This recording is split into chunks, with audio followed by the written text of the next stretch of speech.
జై శ్రీరామ్. 2022 నుంచి 2026 జూన్ వరకు మొత్తం 21 ప్రెడిక్షన్స్ అనేవి ప్రూవ్ అయ్యాయి. అవన్నీ కింద డిస్క్రిప్షన్లో ఇవ్వడం జరుగుతోంది.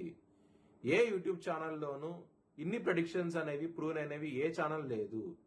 మీరు కనుక నన్ను సంప్రదిస్తే కనుక మీ date of birth, time, place of birth నాకు ఇస్తే కనుక మీ కెరియర్ గురించి, మ్యారేజ్ గురించి, ఫ్యామిలీ గురించి, బిజినెస్ గురించి, హెల్త్ గురించి చెప్పడం జరుగుతుంది. కనుక నన్ను సంప్రదించండి.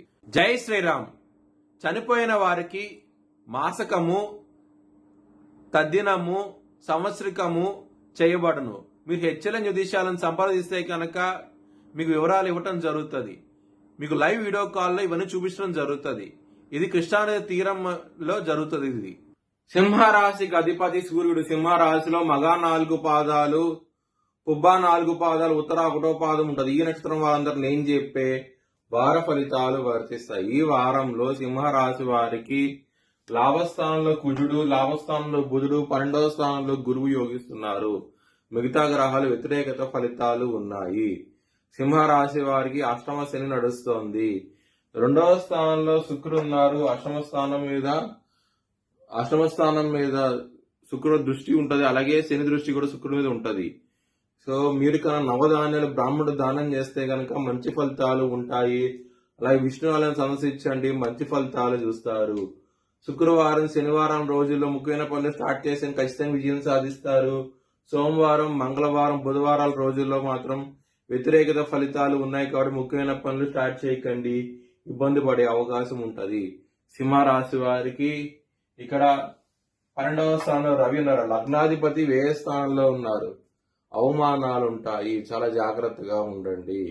ఇక్కడ లాభస్థానం నుంచి బుధుడు 12వ స్థానం వస్తారు. ఆగస్టు 5వ తారీఖు నుంచి దాని మూలంగా ఇబ్బంది పడే అవకాశం అయితే ఉంటది. ముఖ్యంగా బిజినెస్ పరంగా పెట్టుబడి తగ్గించి పెట్టుకొని నిద్రలేని రాత్రి గడుపుతారు. అష్టమ స్థానంలో శని ఉన్నారు. 2వ స్థానంలో శుక్రుడు నీచంలో ఉన్నారు. శని శుక్రుల పరస్పర దృష్టి ఉన్నది కాబట్టి సమస్యలు అయితే ఉంటాయి. ఈ వారంలో అయితే కనుక చాలా చాలా జాగ్రత్తగా అయితే ఉండండి, ఇబ్బంది పడే అవకాశం ఉంటది. నవగ్రహ స్తోత్రపాఠనం చేసుకోండి, మంచి ఫలితాలు ఉంటాయి. కుటుంబ పరంగా అలాగే ధన పరంగా సమస్యలు అయితే ఉంటాయి. ఎక్కువగా ఇబ్బంది పడే అవకాశం ఉంటుంది. 12వ స్థానంలో జూలై 5వ తారీఖు నుంచి 3 గ్రహాలు రాబోతున్నాయి. గురువు, సూర్యుడు, బుధుడు. ఈ 3 గ్రహాల మూలంగా కొంచెం ఖర్చులను విపరీతంగా ఉండి సమస్యలు అధికమయ్యే అవకాశం ఉంటది. చాలా జాగ్రత్త అంటూ ఎక్కువ తీసుకోండి. లవర్స్ కి బ్యాడ్ టైం నడుస్తుంది. ఆరోగ్యపరంగా సమస్యలు అయితే ఉంటాయి. శత్రులు అనే వాళ్ళు చాలా అధికంగా ఉంటారు. 6వ స్థానం అధిపతి అయిన శని అష్టమ భావంలో ఉండి వక్రించి ఉన్నప్పుడు చాలా బలంగా ఉంటారు శని. దాని మూలంగానే సమస్యలు ఎదురయ్యే అవకాశం ఉంటది కాబట్టి చాలా జాగ్రత్తగా ఉండి ఇబ్బంది పడే అవకాశం ఉంటది. బిజినెస్ పరంగా సమస్యలు ఉంటాయి. మ్యారేజ్ పరంగా సమస్యలు అయితే ఉంటాయి. 7వ స్థానంలో రాహు ఉన్నారు. సప్తమాధిపతి అష్టమ భావంలో ఉన్నారు. దీని మూలంగానే మ్యారేజ్ పరంగా సమస్యలు అయితే ఉంటాయి. వృత్తి పరంగా దశమాధిపతి అయిన శుక్రుడు 2వ భావంలో నీచంలో ఉన్నారు. కన్యా రాశిలో శుక్రుడు నీచపడతాడు. ఇక్కడ శని యొక్క దృష్టి 10వ స్థానం మీద ఉన్నది. ఇలాంటి గ్రహస్థితి ఉన్నప్పుడు ఖచ్చితంగా మీ వ్యక్తిగత జాతకంలో దశలు, అంతర్దశలు యోగించకుండా ఉంటే కనుక జాబ్ పరంగా చాలా చాలా సమస్యలు వస్తాయి. చాలా జాగ్రత్తగా ఉండండి. అలాంటి వాళ్ళు శనికి హోమం చేయించుకోండి. ఒకవేళ చేయించుకోవాలనుకుంటే హెచ్ఎల్ఎన్ జ్యోతిష్యాలను సంప్రదిస్తే కనుక లైవ్ వీడియో కాల్ హోమాన్ని చూపించడం జరుగుతుంది. ఏలినాటి శని అర్ధాశ్రమ శని కన్నా అష్టమ శని చాలా చాలా డేంజర్స్.